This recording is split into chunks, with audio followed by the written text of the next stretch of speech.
Hello दोस्तों, मैं doctor Gita Awasthi. दोस्तों, ठंड बहुत बढ़ चुकी है, इसलिए अंतरिक्ष यात्री जैसे कपड़े पहन के आपके सामने उपस्थित हूँ। नई कहानी आपके सामने लेकर प्रस्तुत कर रही हूँ। कहानी का शीर्षक है विहान कब होगा।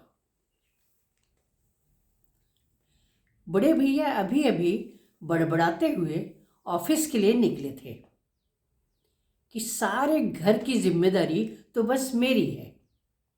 रोटी की व्यवस्था से लेकर शादियों तक की व्यवस्था, वो खर्चे, सारी जिम्मेदारी मेरी है।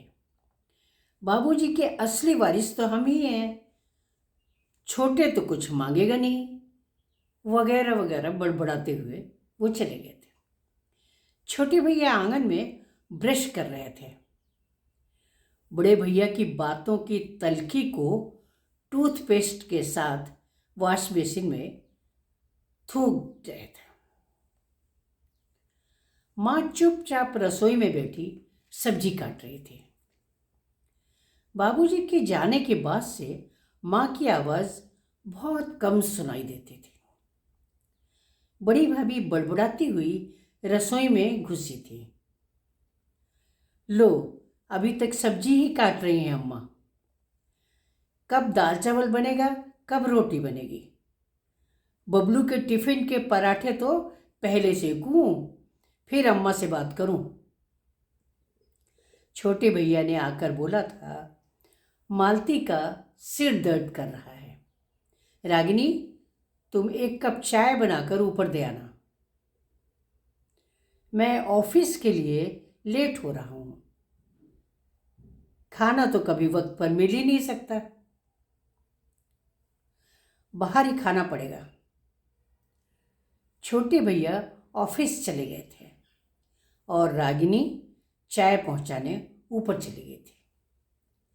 रागिनी सीढ़ियां उतरते समय सोच रही थी, काश सप्ताह भर पहले हुए इंटरव्यू में उसका सिलेक्शन हो जाए, तो इस घर में माँ को भी बोलने का हक मिल जाए। उसकी वजह से ही माँ इतनी दबी दबी चुप चुप रहती हैं। उस पर बाबूजी का अकेले छोड़कर चले जाना, माँ की तो जैसे कमर ही टूट गई है। उसने एक प्राइवेट कॉलेज में नौकरी के लिए अप्लाई किया था। 2-4 दिन में रिजल्ट आ जाएगा। दोपहर को वो माँ के पास जाकर लेट गई थी।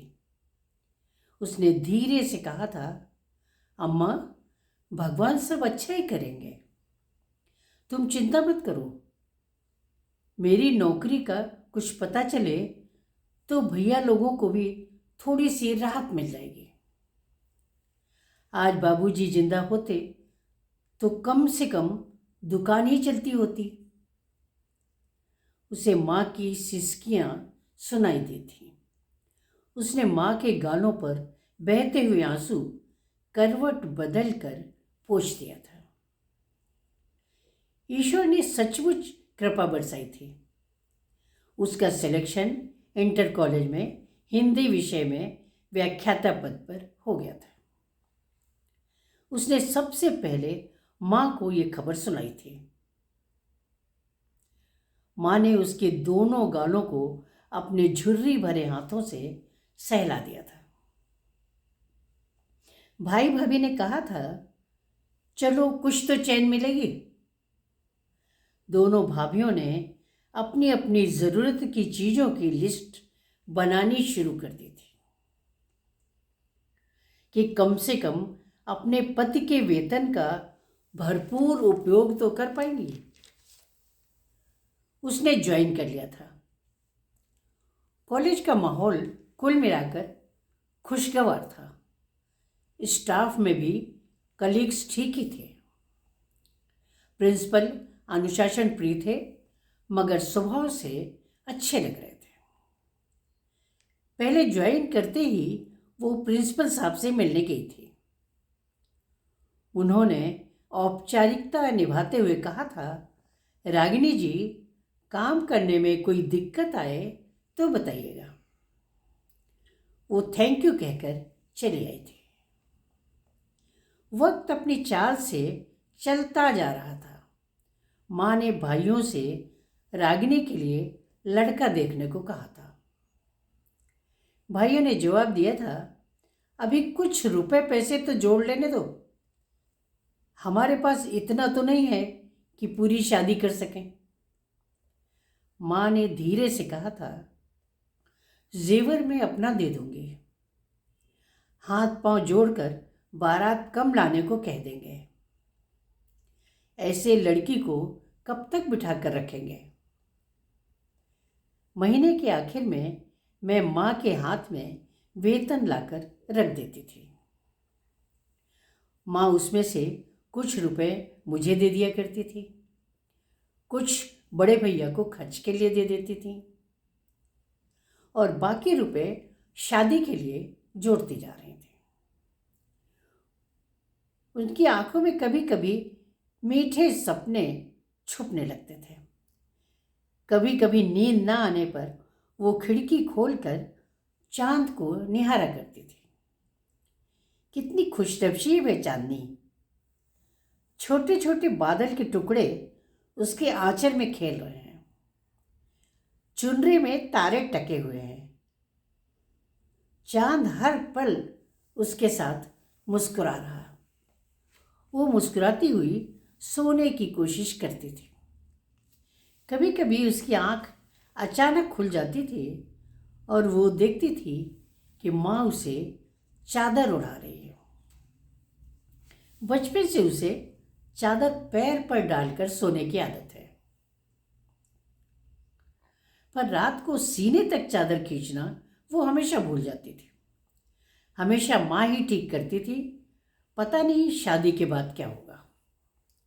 उसे तो नई दुनिया मिल जाएगी, लेकिन माँ का क्या होगा। भाइयों की दुनिया में माँ खुश नहीं है, ये वो जानती। रम्मू बुआ आई थी तो माँ ने उनके सामने भी अपना दुखड़ा रोया था। रम्मू बुआ ने अपने जेठ के लड़के की बात की थी। बताया था प्राइमरी में टीचर है, सरकारी नौकरी है, परिवार बड़ा है, लेकिन सब कुछ चल जाता है। थोड़ी बहुत खेती बाड़ी है। जेठ शुरू से खेती ही संभालते आए हैं। 4 लड़के हैं और 1 लड़की है। माँ ने कुंडली भेजने को कहा था। 1 माह के अंदर कुंडली आ भी गई थी और धर्मशाला वाले पंडित जी ने 30 गुण बनता है बताया था। माँ के चेहरे की चमक देखकर वो भी खुश हो गई थी। रात को माँ ने कहा था, रागिनी, तुम्हें अच्छा घर वर मिल रहा है, देखकर तुम्हारे पिताजी बड़े खुश हो रहे होंगे। बिट्टू का ब्याह तो अपने हाथ से कर गए थे, बस तुम्हारी चिंता उनको थी। बात शुरू की गई थी और बात बन भी गई थी। रोज शाम को घर में मीटिंग होती थी कि कौन कितना खर्च करेगा। किस खर्च की व्यवस्था मेरे वेतन से जोड़े गए रुपयों से होगी। जेवर देना माँ ने पहले ही स्वीकार कर लिया था। तय हुआ था कि आधा जेवर मुझे पहनाया जाएगा, वो आधे में से बाकी खर्च निकाले जाएंगे। माँ अघोषित ठप्पे की तरह मीटिंग में बैठी रहती थी। बातचीत करके ये तय किया गया था कि लड़का अपनी बहन वो छोटे भाई के साथ देखने आएगा। मन में ताज्जुब हुआ था कि पहली बहू घर में आने वाली है और सास बहू को पसंद करने भी नहीं आ रही है। फिर मन को समझाया था कि उनके अपने कारण होंगे। मेरी माँ भी अपने मन की कहाँ कर पाती है। वे लोग आए थे। ननद प्यारी सी अच्छी लगी थी, भोली भाली बातें करती थी। देवर भी मासूम सा लगा था। होने वाले पतिदेव ने सिर्फ एक नज़र मुझे देखा था। बातचीत करने से इनकार कर दिया था। मन को समझाया था कि ग्रामीण परिवेश से हैं, शायद झिझक होगी। खैर, सबसे अच्छी बात यह हुई थी कि सब लोगों ने मुझे पसंद कर लिया था। नौकरी में अवरोध की बात पर यह तय किया गया कि वे लोग ही कोशिश करके मेरा ट्रांसफ़र ससुराल के किसी कॉलेज में करवा लेंगे। माँ की चिंता खत्म हो गई थी, लेकिन माँ को लेकर मुझे चिंता शुरू हो गई थी। मैं उनकी तबीयत का, वो खाने पीने का ख्याल रखती थी। दांत कमज़ोर हो जाने के कारण वो सख्त रोटी नहीं खा पाती थी। भाभियाँ खाना खाकर अपने अपने बच्चों की देखभाल करने अपने कमरे में चली जाती थी। माँ का खाना कैसरोल में रखा रहता था। मैं और माँ साथ साथ खाना खाते थे। रोटी सख्त होने पर मैं उन्हें गर्म दूध में रोटी भिगोकर देती थी। रविवार को सुबह दाल में रोटी भिगोकर दे देती थी। शादी तय हो जाने के बाद हम माँ बेटी अक्सर खाना खाते खाते रोने लगते थे। वो एक दूसरे के आंसू पोंछते रहते थे। शादी के 15 दिन बचे थे। श्वेता दीदी अपने बच्चों के साथ आ गई थी। निखिल जीजा बाद में आने वाले थे। उन्हें छुट्टी नहीं मिल पाई थी। दीदी ने बताया था कि जनगणना का काम चल रहा है, छुट्टी मुश्किल से मिली है। शादी की तैयारियां शुरू हो गई थी। हर चीज़ मुझे पसंद करवाई जा रही थी। माँ ने मुझे जेवर दिखाकर पूछा था कि मैं क्या क्या पहनना पसंद करूँगी, ताकि बाकी जेवर हम बेचकर ज़रूरतें पूरी कर सकें। मैंने माँ के कंगन पसंद कर लिए थे, जिनके सिरों पर शेर के मुंह थे।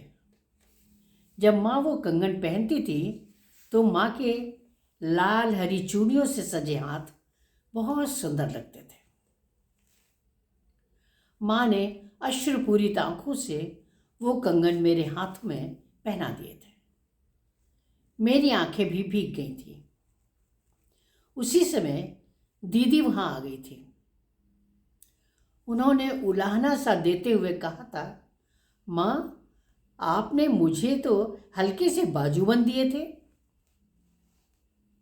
माँ ने रुआसी आवाज़ में कहा था, बेटी, वो तेरे बाबूजी ने अपनी हैसियत के अनुसार बनवाए थे। अब हमें रखी हुई चीज़ें मजबूरी में देनी पड़ रही हैं। माँ उठकर चली गई थी। बाद में दीदी ने मेरे लिए लाई हुई चेन को टॉप्स में बदल दिया था। बारात आने का दिन भी आ गया था। तैयारियां चल रही थीं। हर व्यक्ति अपने किए हुए काम का एहसान अप्रत्यक्ष रूप से माँ पर जता जाता था। सबके एहसानों के अलावा माँ अपने बुढ़ापे से भी झुकी जा रही थी। बारात आई थी। हर शादी की तरह हलचल हुई थी। फेरे हो गए थे। पंडित जी ने मंत्रोच्चार किया था, पर पता नहीं क्यों मेरे दिल की धड़कनों में कोई रोमांच नहीं था। शायद हालात ने मुझे समय से पहले ही प्रौढ़ बना दिया था। विदाई का समय आ गया था। माँ से अलग होते वक्त दिल के टुकड़े टुकड़े हुए जा रहे थे। माँ की आंखें मुझे निरीह गाय की तरह देखी जा रही थी, जिसका बछड़ा उससे अलग हो रहा हो और वो रो भी नहीं पा रही थी। थकान और बेबसी ने उसे ऐसी अवस्था में पहुंचा दिया था कि उसके मुंह से शब्द भी नहीं फूट रहे थे। मैं ससुराल पहुंच गई थी। पतिदेव कार की खिड़की से बाहर देखते रहे थे और मैं माँ का चेहरा याद कर करके रोती रही थी। दिन भर ससुराल में मेहमानों की हलचल रही थी। मेरे लिए खाना रिश्ते की जिठानी लेकर आई थी। उन्होंने बताया था, लाला जी थोड़े रूखे हैं, संभाल लेना। जिम्मेदारी को प्रमुखता देते हैं। मैंने मन में सोचा था कि अभी तक बीता हुआ समय तो ये बता रहा है कि हमारी जिंदगी में रोमांच तो कभी आएगा ही नहीं। सब कुछ औपचारिक ही रहा है। रात आई थी। साथ में पतिदेव भी कमरे में आए थे। 2 मिनट मेरे पास खड़े रहे थे, फिर बोले थे, मैं घर का एक जिम्मेदार सदस्य हूँ और उम्मीद करता हूँ कि तुम भी अपनी जिम्मेदारी बखूबी संभालोगे। मुझे फिल्मी डायलॉग बोलने वो नहीं आते। वास्तविकता में यकीन करता हूँ। तुम्हारा नाम तो मैं जानता हूँ, पर तुम्हारा वेतन मुझे नहीं बताया गया। कहते हुए उन्होंने मुझे कंधे से पकड़कर पलंग पर लिटा दिया था। और हाँ, नॉमिनी बदल देना इन्होंने ये भी कहा था। सुबह का इंतजार करती हुई मेरी आंखें खिड़की के उस पार देख रही थी, जहां पूर्णिमा का चांद आसपास के बादल के टुकड़ों के द्वारा ढका जा रहा था। बार बार कोशिश करके चांद बाहर आ जाता था, पर बादलों की विवर्ण चादर उसे फिर से ढक लेती थी। चांद का प्रयास जारी था, परंतु उसके पास तो अब प्रयास करने की हिम्मत भी नहीं बची थी। बस आंखें इंतजार कर रही थी कि विहान कब होगा।